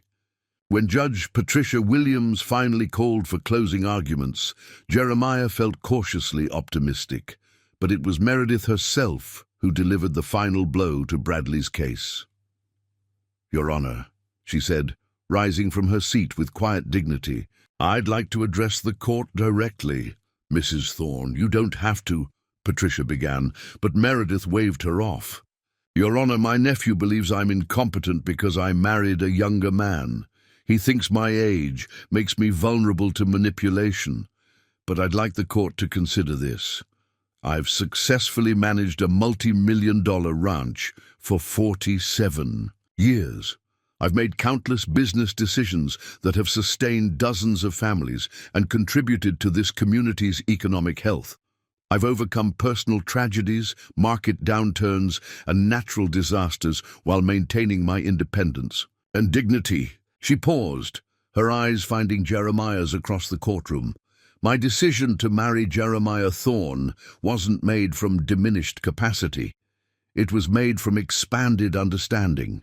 Understanding that love comes in many forms, that partnership can develop at any age, and that building a future together is more important than counting the years we might have apart." Judge Williams was quiet for a long moment before delivering her verdict. "This court finds no evidence of diminished mental capacity in Mrs. Meredith Thorne. The petition for guardianship is denied, and all related proceedings are dismissed with prejudice." As they left the courthouse together, surrounded by friends and supporters, Jeremiah felt a profound sense of completion. They'd fought for their right to choose each other, and they'd won. Not just in court, but in the deeper battle to prove that love could transcend conventional expectations and create something beautiful from the most unlikely beginnings. "So what now?" Meredith asked as they reached their truck. "Now we go home," Jeremiah replied, helping her into the passenger seat, "and we live the life we fought so hard to protect. Together? Together. For however long forever turns out to be. 2 more great stories are next. Don't miss them. Subscribe and turn on notifications. And you're either the most sophisticated manipulator I've ever encountered, or you're telling the truth about your feelings for your wife." Jeremiah drove home through the late afternoon darkness, uncertain whether Dr. Morrison's final comment was encouraging or ominous. At the ranch, he found Meredith in the kitchen with Rosa, both women elbow-deep in bread dough and flour. "How did it go?" Meredith asked, studying his face for clues. "I told the truth. Whether that's enough?" He shrugged, accepting the cup of coffee Rosa pressed into his hands. "We'll find out in 10 days. What kind of questions did she ask?"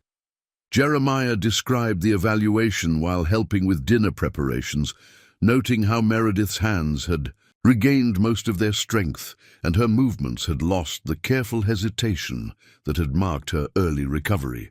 Whatever the legal outcome, she was healing, becoming herself again, just as he was becoming someone he'd never expected to be. She asked about our age difference, he concluded, about the limited time we have together. Meredith's hands stilled, in the bread dough. What did you tell her? That it makes our time more precious, not less. Jeremiah moved behind her, resting his hands on her shoulders. Was that the right answer? It was the true answer. Meredith leaned back against him, flour streaking her apron and contentment softening her features. That's all we can offer anyone, the truth about what we've become. That evening brought an unexpected visitor. Tom knocked on the kitchen door just as they were finishing dinner, his hat in his hands and an unusual tension in his posture. Sorry to interrupt, but I thought you should know, had a visitor at the barn today. Young man claiming to be a journalist, asking questions about the ranch, about you folks. Jeremiah felt his stomach tighten. What kind of questions? Whether you knew anything about ranching before you married Mrs. Blackwell. How the hands felt about taking orders from someone with no experience. Whether we'd noticed any unusual behavior between you two. What did you tell him?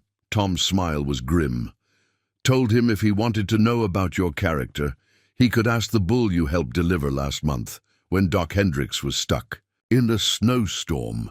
Or the fence crew you worked alongside in January without complaining about the cold, or any of the dozen people who've seen you treat Mrs. Blackwell with more respect and kindness than most men show their wives of 30 years. Meredith reached for Tom's hand.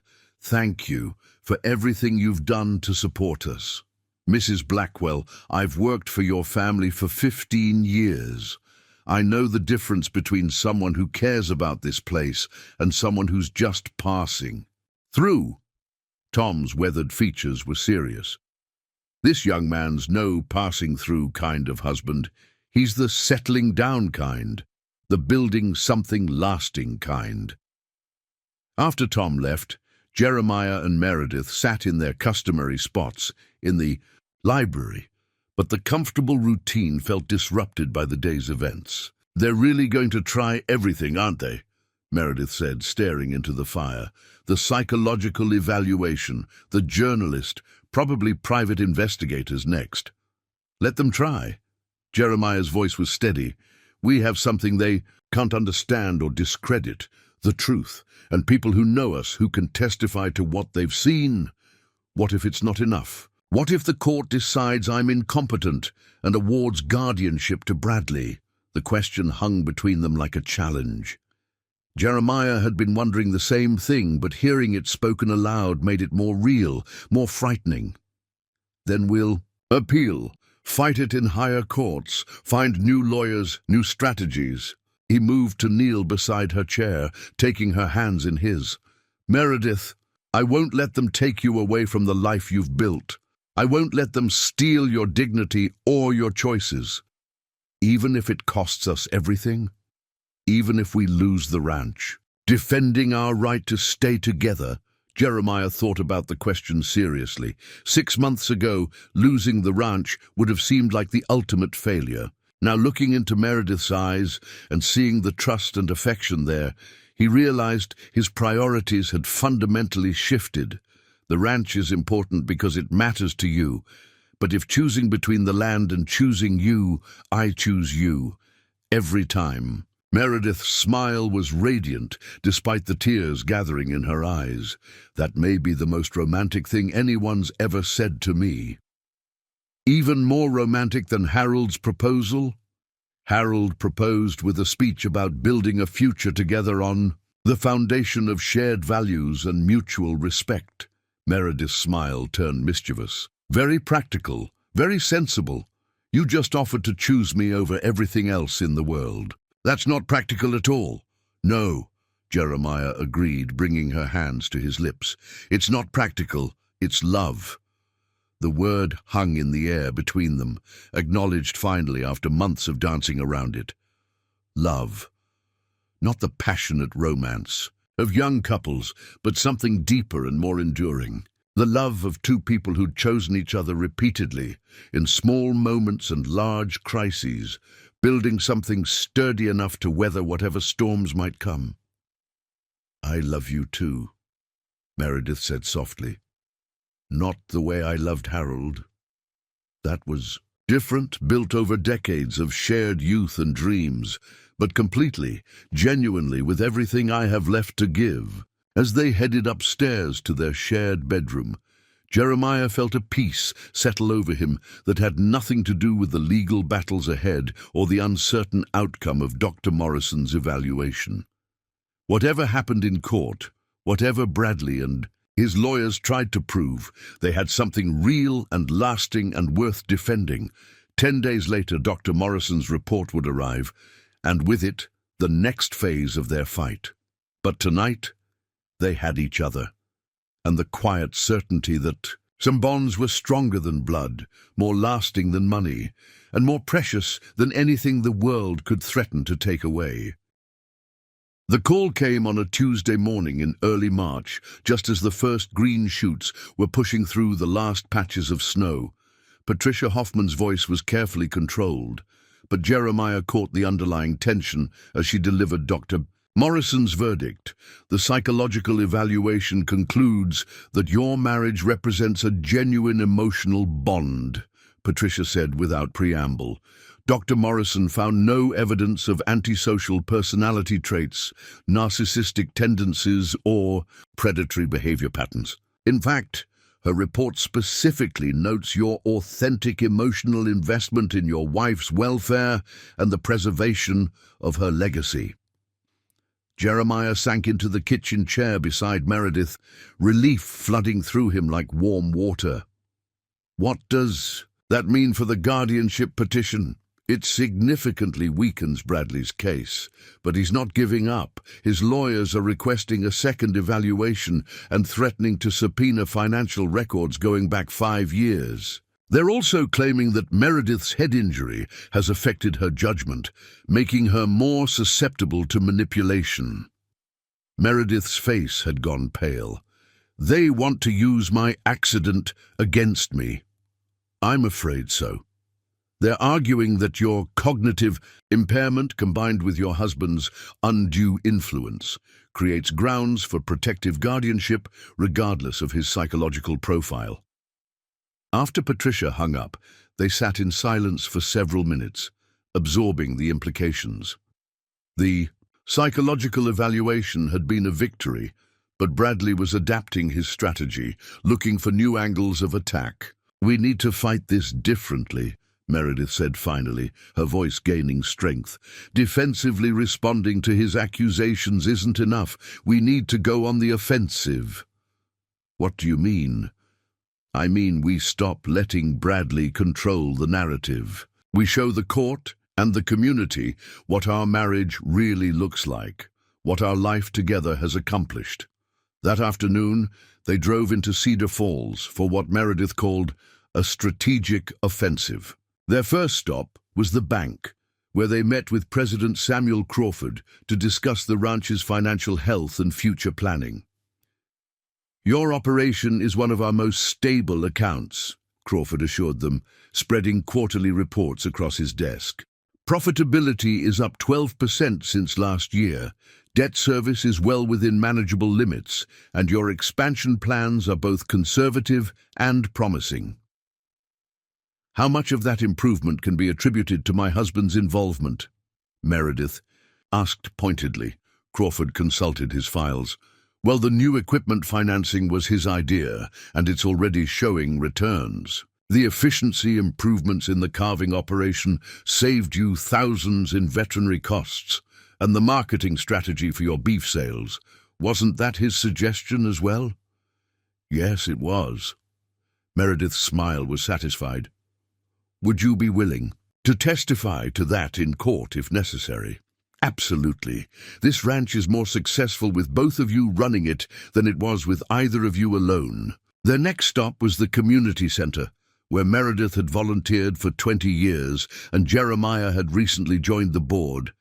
Director Mary Chen greeted them with enthusiasm that seemed genuine rather than polite. "Jeremiah, I'm so glad you're here. The fundraising committee is thrilled with your construction contacts in Billings. We might actually be able to afford that new roof for the gymnasium." "Happy to help," Jeremiah replied, noting how Meredith squeezed his arm with quiet pride.